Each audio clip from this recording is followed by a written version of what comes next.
Nicky is right here. It's so good to see you. So good to see you. So Eurovision is all coming up. How are you feeling? Yeah, feeling nervous. It's the semi-final is we've got to qualify. Yeah, you've got to qualify now. There's so many countries involved. Yeah. So there's the big five, which is obviously the UK, Spain, Italy, France, that qualify automatically because they fund it. But Ireland and the rest of the nations have to go through a semi-final process.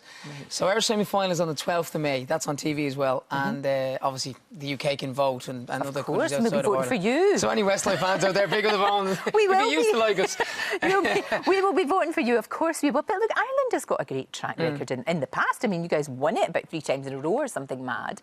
Yeah, that was in I suppose, through the 80s and a bit of the 90s, and especially through the late 80s, early 90s. I think we were spoiled on it because we won it so many times. That's right. But recently with Eurovision, we've kind of, Ireland-wise, we've actually fallen off a cliff. We haven't won it in 20 years, but even now, a lot of times we don't qualify from the semi-finals. It's outrageous. So this, I was launching a solo album this year. Well, it's also, I mean, people love it. People on the street would say to me when we were, when I go in to do the results, they'd be quite disappointed that we wouldn't be there. They'd be like, oh, best of luck.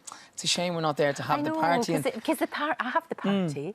And I get like treats from all around the world, and I mean, it's quite normal to do that, isn't it? Yeah, no, it is. And to get dressed up. Do you know, that's normal. It's only well, I don't know about that, but it's 30 or 40 seconds on screen, and you deliver when I deliver the votes, and I come off, and your phone hops from people around the world on Twitter, going, oh, there's the guy from Westlife. And it really is I think it's the 3rd biggest TV show. Huge. There's the Olympic Games and the World Cup, Soccer World Cup, and then the Eurovision, which is like 200 or 300 million. So even the people upstairs today, everyone's going, have my Eurovision party, all set. It's going to be great. Yeah, so you bet. You're only young once, and I thought, you know what? You might as well do something you're really going to enjoy. And they don't shortchange the production. It's massive. It's as big as the Brits or the MTV European Music Awards or the Grammys in terms of production. And viewership. So yeah, let's give it a shot. But you'll be there on your own. Yeah. Without the boys. That'll be strange.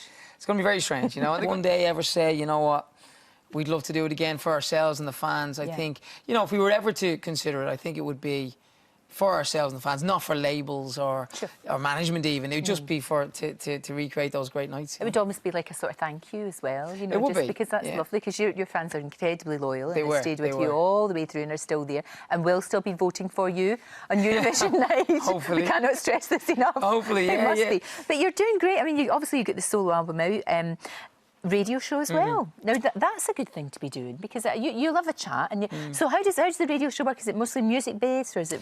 Yeah, well, I grew up as a kid loving radio shows and chat shows and stuff like that. So, when Westlife ended, and I'd been in probably every radio station in the world promoting, and I always loved the idea of being behind the mic, and interviewing the big stars that come in and whatever. So I've been very lucky on the radio show starts. We're on air on RT2 FM with Jenny Green, who's my co-host, from 10 a.m. to 1, 5 days a week. And we have the big stars that come into Ireland to promote movies or music.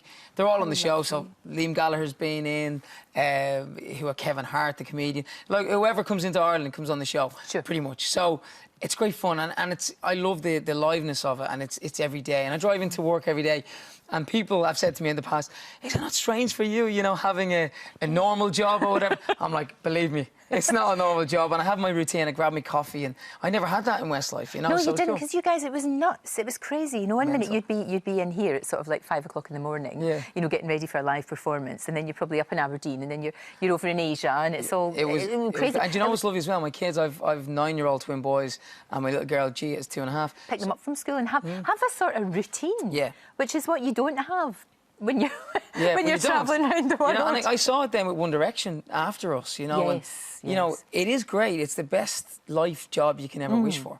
But it does take a lot out of you. And if you start a family, and then when the kids get of an age where they go to school, all of a sudden it's like, well, something's got to kind of give here, So, but the Westlife years were great, 14 years, and have all the DVDs, and if you ever want to reminisce, you can.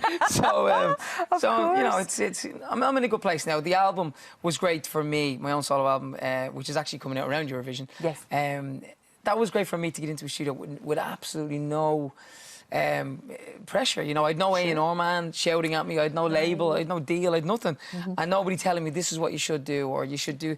It was just like blank page. And fantastic, very refreshing. That would be special. Real freeing. Yeah.